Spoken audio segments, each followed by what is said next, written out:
What's up, guys? The Comics Kid 2099 here. I am once again talking about an X-Men volume, as I have been doing once a week or sometimes a little more than once a week. And today I am talking about volume 2 of X-Men The End. This is called Heroes and Martyrs. As I mentioned last week, in the end of 2014, I am going to be talking about X-Men The End, and this is the second 6-issue miniseries in a group of 3 6-issue minis called X-Men The End. And right off the bat, I want to say I have no idea why this whole group of stories was done as 3 6-issue miniseries instead of one 18-issue miniseries. I really don't understand that, because you're not getting 3 separate stories. Volume 1 is not a complete story, as I mentioned last week, and Volume 2 is not a complete story. It is one story where issue 6 of Volume 1 continues into issue 1 of Volume 2.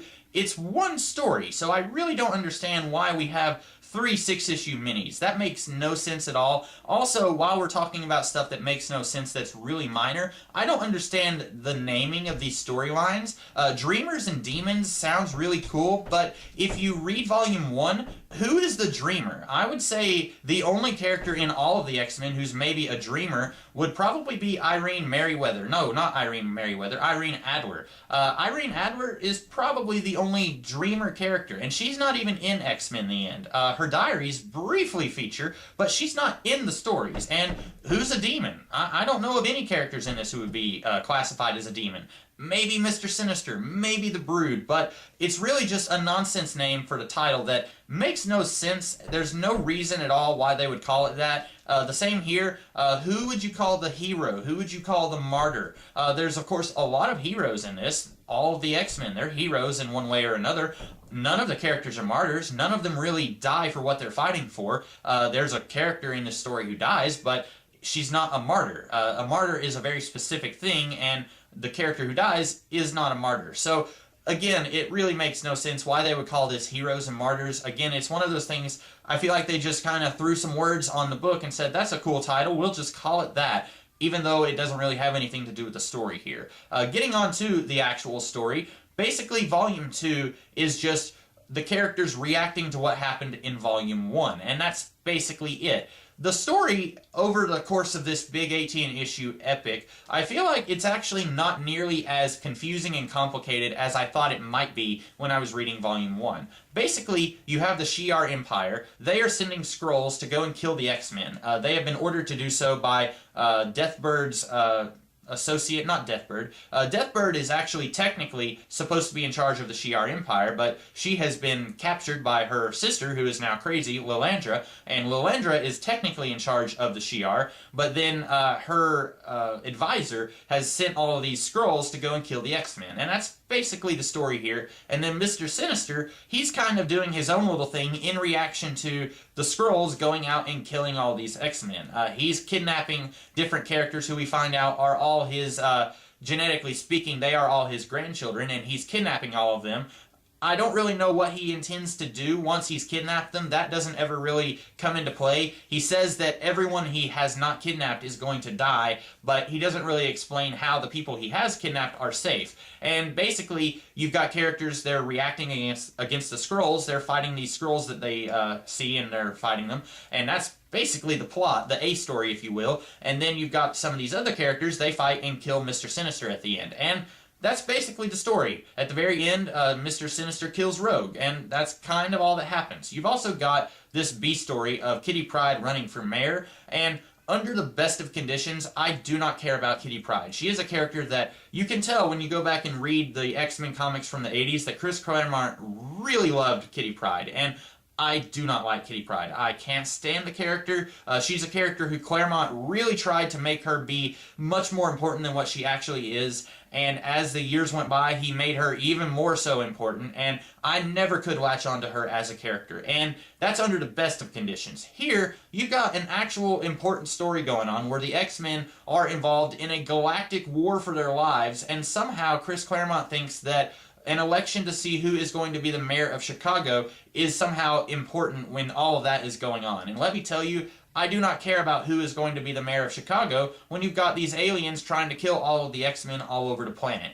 I just don't. Like I said, the story is really not that complicated. You had the Phoenix kind of wake up at the beginning of Volume 1, and that kind of set in motion all of these Skrulls attacking all of the X-Men in Volume 1 and 2, and that in turn set in motion everything that Mr. Sinister has been doing. But the story is not that complicated. It's fairly easy to follow. The problem is you have like 35 characters in this story, and that's why it's so long, and none of these characters really get anything to do.